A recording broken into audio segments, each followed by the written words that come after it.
നാളെ 8-ാം തീയതി വിചാരണ സദസ്സും 12-ാം തീയതിയുള്ള SP ഓഫീസ് മാർച്ചും യൂത്ത് കോൺഗ്രസിൻ്റെ പ്രവർത്തകന്മാർക്കെതിരെ പോലീസ് നടത്തിയ പ്രകോപനമില്ലാത്ത നിഷ്ഠൂരമായിട്ടുള്ള മർദ്ദനത്തിൽ പ്രതിഷേധിച്ചുള്ള പരിപാടികളാണ്. അതോടൊപ്പം അതിൽ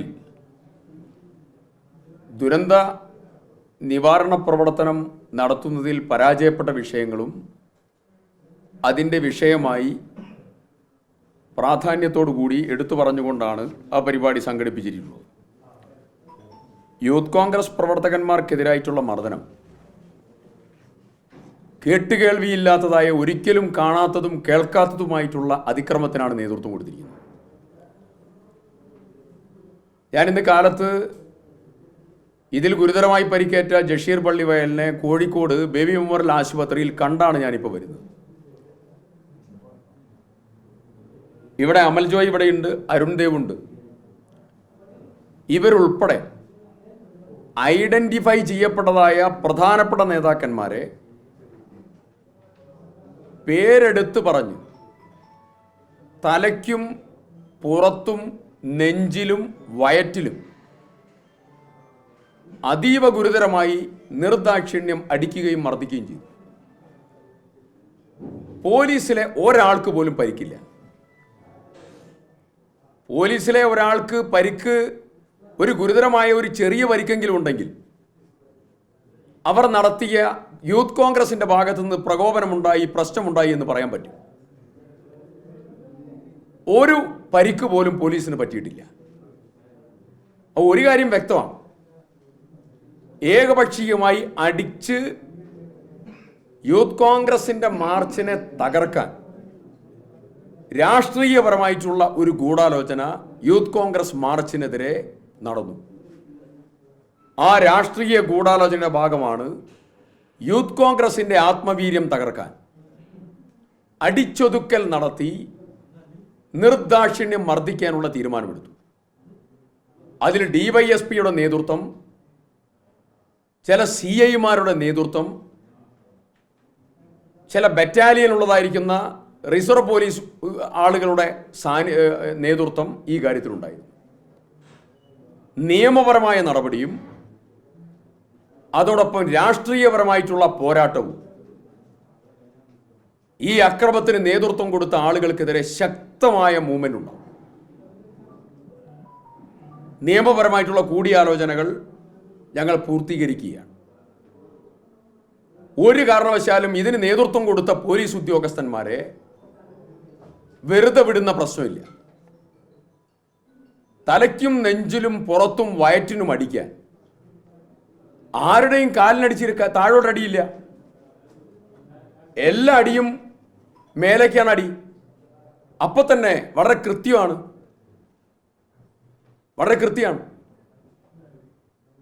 അതീവ ഗുരുതരമായിട്ടുള്ള ഈ സാഹചര്യം കേരളത്തിലെ ഒരു ജില്ലകളിലും നടക്കാത്തതാണ്. ഇതിന് നേതൃത്വം കൊടുത്ത പോലീസുകാരെ കൊണ്ട് കണക്ക് പറയിക്കും.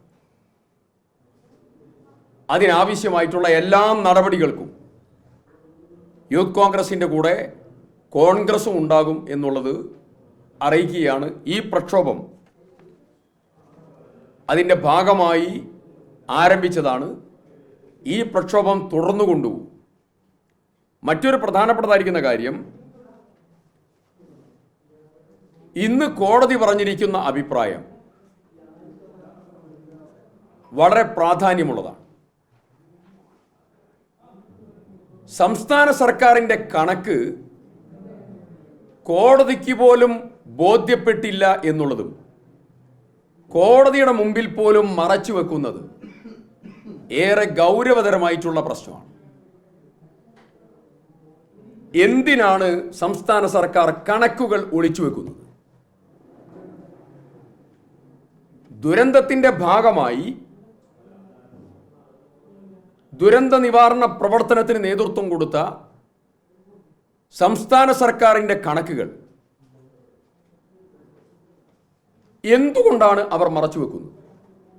അതിൻ്റെ ആവശ്യകത എന്താ? കോടതി എന്ന് പറഞ്ഞിരിക്കുന്നത് ഓഡിറ്റിംഗ് പോലും പൂർത്തീകരിക്കപ്പെട്ടിട്ടില്ല.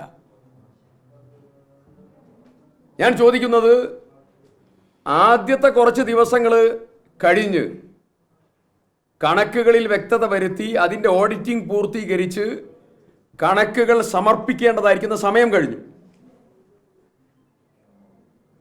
അപ്പോൾ അത് ഒളിച്ചു വെക്കുകയാണ്.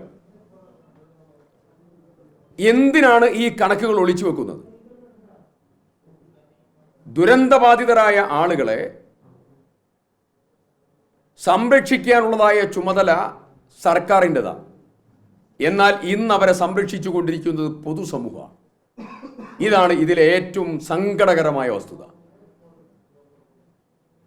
പൊതുസമൂഹത്തിൻ്റെ കയ്യിലേക്ക് വലിച്ചെറിഞ്ഞ് സ്വന്തം ഉത്തരവാദിത്തം നിർവഹിക്കാതെ കേന്ദ്ര സംസ്ഥാന സർക്കാരുകൾ മുന്നോട്ട് പോവുകയാണ്.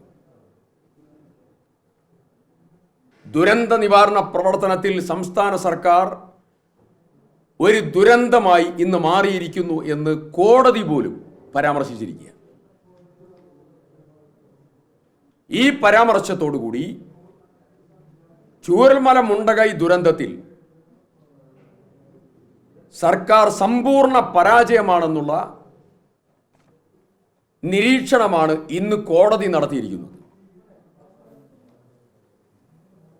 പരിക്ക് പറ്റിയവരെ കാണാനുള്ള ആളുകൾക്ക് വേണ്ടിയുള്ള തെരച്ചിൽ, പുനരധിവാസ പ്രവർത്തനം, അതിനുവേണ്ടിയുള്ള ഭൂമി, തുടർ പ്രവർത്തനങ്ങൾ, ജീവനോപാധി കണ്ടെത്തൽ, ഒരു കാര്യത്തിലും സർക്കാരിന് സമയബന്ധിതമായിട്ടുള്ള സമീപനമില്ല.